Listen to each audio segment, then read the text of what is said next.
Assalamualaikum warahmatullahi wabarakatuh. Selamat sore rekan-rekan sekalian. Perkenalkan saya Lulu Ahutami dengan NIM 223557. Pada kesempatan kali ini, saya akan membawakan presentasi guna memenuhi tugas UAS mata kuliah Manajemen Sumber Daya Manusia. Di bawah bimbingan dosen pengampu Bapak Asef Rafiuddin, SEMM. Baik, pertama-tama, izinkan saya mengajak kita semua untuk memahami pentingnya konsep kompensasi dalam dunia manajemen sumber daya manusia. Kompensasi bukan hanya sekedar imbalan finansial, melainkan juga bagian integral dalam membangun motivasi, kepuasan kerja, dan loyalitas karyawan. Nah, dalam presentasi ini, kita akan membahas mengenai yang pertama yaitu definisi kompensasi, jenis-jenis kompensasi, kesetaraan kompensasi, pengaruh kompensasi, dan studi kasus.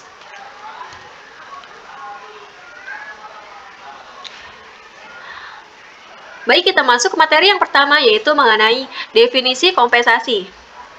Menurut Gary Dessler, kompensasi pada umumnya adalah berupa bayaran yang didapatkan dari hasil keseluruhan pekerjaan yang mereka lakukan.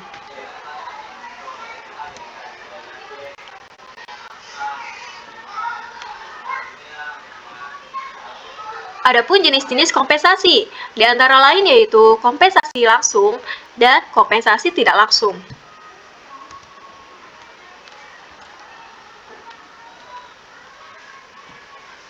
Nah, di sini kompensasi secara langsung, di antara lain yaitu yang pertama ada berupa gaji. Penetapannya didasarkan tugas yang dibebankan dan tingkatan jabatan. Yang kedua, berupa bonus atau insentif. Ditentukan dari hasil pencapaian target penjualan dan produksi produk. Yang ketiga ada berupa tunjangan. Merupakan kompensasi pada tumbuhan upah di luar gaji pokok. Hal ini dapat berupa tunai maupun non-tunai, seperti fasilitas kesehatan atau BPJS, pesangon, atau tunjangan hari besar seperti Natal dan Idul Fitri.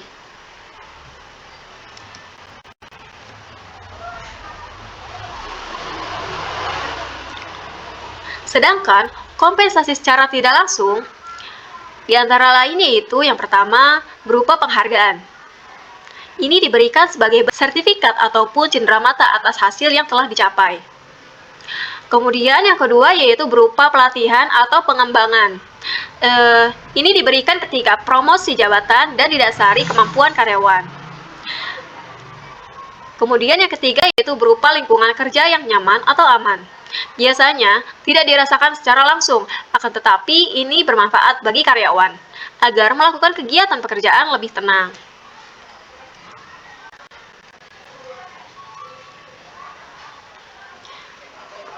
Selanjutnya yaitu materi mengenai kesetaraan kompensasi.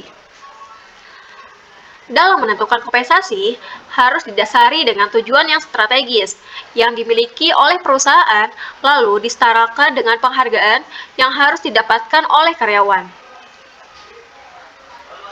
Dalam menetapkan kompensasi, perlu adanya riset untuk menentukan penghargaan yang setara atau pantas agar menjadi sebuah kepuasan bagi karyawan.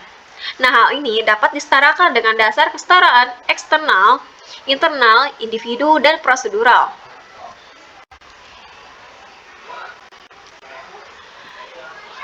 Interpretasi kesetaraan menurut Gary Dessler, diantaranya yaitu yang pertama, eksternal. Ini mengacu pada bagaimana tingkat gaji pekerjaan di satu perusahaan dibandingkan dengan tingkat gaji pekerjaan di perusahaan lain. Dan yang kedua yaitu internal.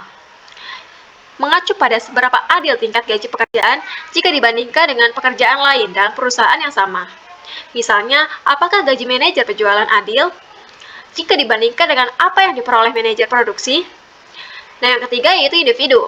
Ini mengacu pada keadilan gaji individu dibandingkan dengan apa yang diperoleh rekan kerjanya untuk pekerjaan yang sama atau sangat mirip di dalam perusahaan, berdasarkan kinerjanya masing-masing orang. Dan yang keempat yaitu adanya kesetaraan prosedural. Keadilan yang dirasakan dari proses dan prosedur yang digunakan ini untuk membuat keputusan mengenai alokasi gaji. Dan adapun cara untuk menerapkan kontrol kesetaraan agar tetap stabil, antara lain yaitu yang pertama melakukan survei gaji untuk memantau dan mempertahankan kesetaraan eksternal. Yang kedua, melakukan evaluasi pekerjaan untuk menjaga kesetaraan internal. Yang ketiga, melakukan penilaian kinerja dan pembayaran insentif untuk menjaga kesetaraan individu. Dan yang keempat yaitu melakukan komunikasi, ulasan, dan partisipasi karyawan untuk membantu memastikan bahwa karyawan memandang proses pembayaran sebagai proses yang adil secara prosedural. Kemudian ada beberapa hukum ketenagakerjaan yang mengatur mengenai kompensasi, di antara lain yaitu yang pertama hari kerja, yang kedua kontraktor independen, yang ketiga hari libur atau liburan, yang keempat cuti kerja dan cuti keluarga, dan yang kelima yaitu kesehatan.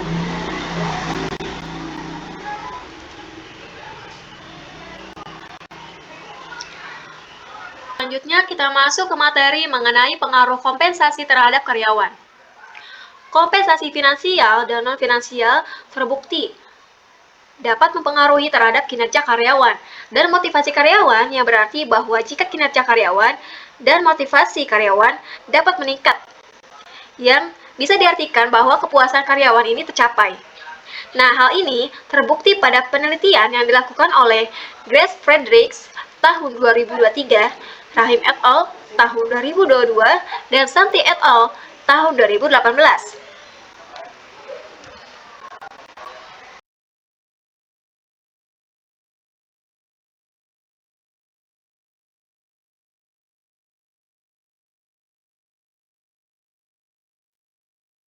Pengaruh kompensasi terhadap karyawan. Berdasarkan hasil penelitian menyatakan bahwa hipotesis yang mereka lakukan terbukti positif di beberapa perusahaan yang diujikan. Nah, dapat disimpulkan dari ketiga penelitian yang dilakukan dapat berpengaruh baik apabila karyawan yang mendapatkan kompensasi finansial dan non-finansial yang sesuai dengan apa yang dikerjakan, maka kinerja karyawan dan motivasi karyawan dapat meningkat, sehingga karyawan merasa puas. Itu dikarenakan apa yang mereka kerjakan menghasilkan benefit yang sesuai. Nah, dengan hasil yang didapatkan perusahaan akan setara dengan apa yang didapatkan karyawan, maka karyawan tersebut akan merasa puas dengan apa yang mereka kerjakan. Contohnya seperti ketika karyawan diberikan sebuah tantangan, apabila mencapai target penjualan atau produksi barang di angka tertentu, maka karyawan tersebut mendapatkan insentif atau bonus. Dan pengakuan yang dimana meningkatkan motivasi karyawan untuk mencapai target tersebut, sehingga kinerja yang dilakukan karyawan akan meningkat drastis agar dapat mencapai hal tersebut. Nah, dengan hasil yang didapatkan perusahaan sesuai dengan apa yang didapatkan karyawan, maka karyawan tersebut akan merasa puas. Pembahasan studi kasus. Di sini, pengaruh kompensasi terhadap kinerja karyawan dengan kepuasan kerja sebagai variabel intervening. Studi kasusnya terdapat pada karyawan bagian keuangan dan akuntansi UNY.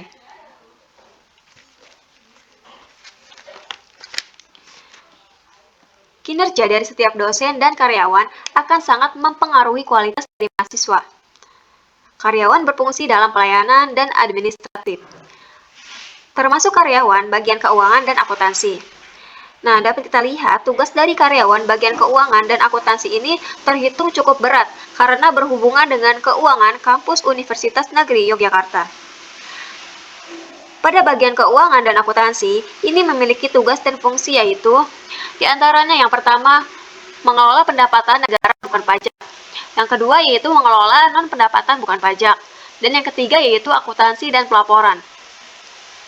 Nah, berhubung tugas dari karyawan ini sangat urgent, maka kinerja dari keuangan bagian keuangan dan akuntansi merupakan permasalahan yang harus diperhatikan. Nah, di sini sistem pemberian kompensasi yang diberikan oleh UNY atau Universitas Negeri Yogyakarta adalah dengan sistem remunerasi. Di sini remunerasi adalah imbalan langsung terdiri dari gaji atau upah, tunjangan jabatan, tunjangan khusus, bonus yang dikaitkan atau tidak dikaitkan dengan prestasi kerja dan kinerja organisasi. Nah, intensif sebagai penghargaan prestasi, dan berbagai jenis bantuan yang diberikan secara rutin.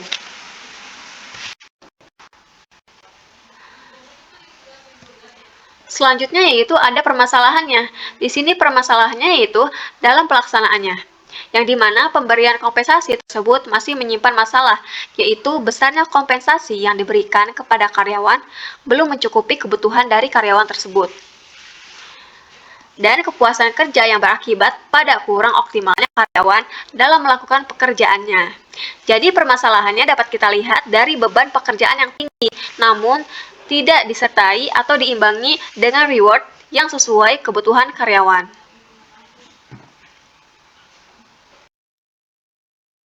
Nah, untuk penyelesaian studi kasus ini, berdasarkan hasil penelitian ini bahwa kompensasi berpengaruh positif terhadap kinerja karyawan yang dimediasi kepuasan kerja. Jadi menurut saya, untuk mengatasi permasalahan ini, perlu adanya melakukan metode kesetaraan untuk tetap menjaga kinerja dan motivasi karyawan agar tetap stabil. Dan perlu dilakukannya survei dalam pemberian kompensasi agar tantangan yang diberikan setara dengan hasil yang didapatkan. Nah, dari pemaparan materi mengenai kompensasi tadi, dapat disimpulkan bahwa perusahaan perlu memperhatikan dalam pemberian kompensasi karena hal itu sangat sensitif bagi karyawan dan mempengaruhi kinerja perusahaan. Nah, karyawan merupakan aset terpenting bagi perusahaan. Nah, maka dari itu perlu adanya pemberian kompensasi yang pantas atas hasil yang dicapai. Nah, untuk diskusinya yaitu apakah perusahaan kecil perlu memiliki rencana gaji dan apa alasannya?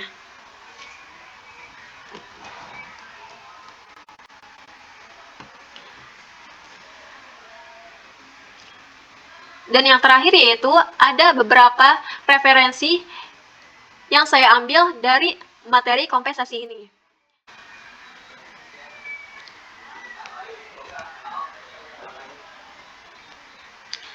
Baik, demikianlah gambaran singkat mengenai presentasi tentang kompensasi.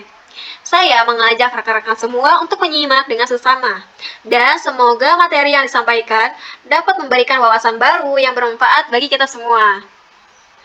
Terima kasih atas perhatiannya dan partisipasinya.